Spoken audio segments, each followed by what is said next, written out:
Allez, merci à tous d'être venus en tout cas. Réussite, santé, bonheur. Allez! Il en manque. Hello les amis, j'espère que vous avez la patate. On est à Valenciennes là avec les collègues. Le groupe c'est un petit peu divisé.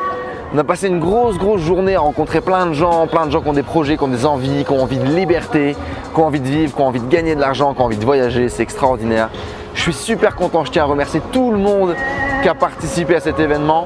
On était quasiment une vingtaine de personnes aujourd'hui à Valenciennes, ce qui n'est pas commun ici. Dans une petite ville du nord de la France, que des gens aient envie de se bouger et envie de changer. Et ça vraiment c'est impactant et ça donne envie. Aujourd'hui qu'est-ce que j'ai appris? Que tout est possible, une fois de plus.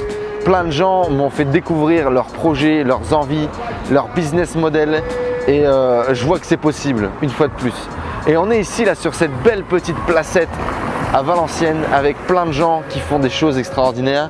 Et aujourd'hui, il est possible de gagner de l'argent avec des moules alternatifs. Il est possible de réussir sa vie, d'atteindre le bonheur dans des moules alternatifs.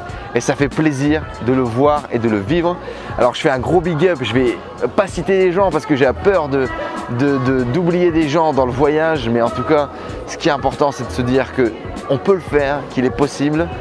Et que moi, ça me fait super plaisir de savoir rassembler des gens autour d'une même passion, qui est l'entrepreneuriat, qui est de vivre des choses, qui est de faire des revenus alternatifs et puis ça marche bien. Et puis dans une ville comme ça, qui est sinistrée pour la moitié des gens, où on pourrait la notifier comme sinistrée, eh ben on voit qu'il y a des choses qui se passent, on voit qu'il y a des gens qui se bougent et c'est cool.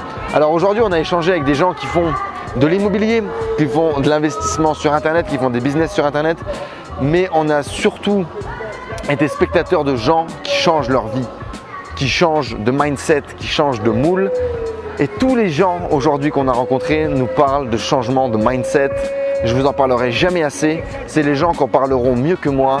Mais les amis, changez de mindset. Choisissez d'être différent. Prenez des décisions qui vous amèneront à l'opposé de ce que la masse pense et ce que la masse fait. Et c'est comme ça que vous allez avoir des résultats, que vous allez avoir des changements dans votre vie. Alors je vois que la caméra arrive quasiment à son limite de batterie. Je vous dis à très vite dans de prochaines vidéos et je vous fais des gros bisous. Ciao. Donc nous c'est CHSF, on investit beaucoup dans l'immobilier depuis 2 ans. Il y a 2 ans on n'avait rien du tout, voilà, aucun investissement immobilier. Et on pétait tellement un plomb à aller travailler qu'on s'est dit de toute façon il faut passer à l'action. Et on a commencé par acheter des bouquins, enfin j'ai commencé par acheter des bouquins, notamment celui d'Élise Franck. Et c'est celui-là où j'ai découvert la notion de cash flow en fait. C'est de dire on peut gagner tout de suite de l'argent si on fait les choses bien. Et après on est tout de suite passé à l'action. On a acheté donc un bien en ruine à Lille pour faire une colocation 5 chambres.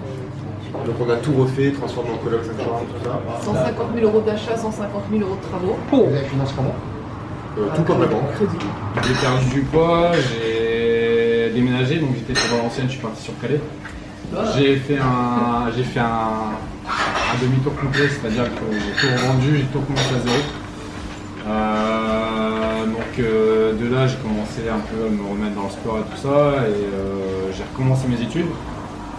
Je suis en formation pour devenir coach sportif, donc je travaillais en usine, je travaillais à Toyota ici à côté. Et un peu comme, je sais plus si tout, un peu comme toi, je faisais beaucoup pour l'entreprise et j'avais pas beaucoup de retours. Et du coup, pareil, je me suis posé la question, pourquoi pas faire mon business à moi, quoi. Autant donner tout pour soi et avoir le retour rien que pour soi. donc Enzo il m'a un peu poussé, ça a été un peu dur. Hein, je fais pas dire le plus dur, c'est de se lancer. Supporter Enzo surtout, c'est pas simple. Ouais, j'ai l'habitude. Monter une boîte à côté, c'est facile. J'ai l'habitude, je le connais donc ça va.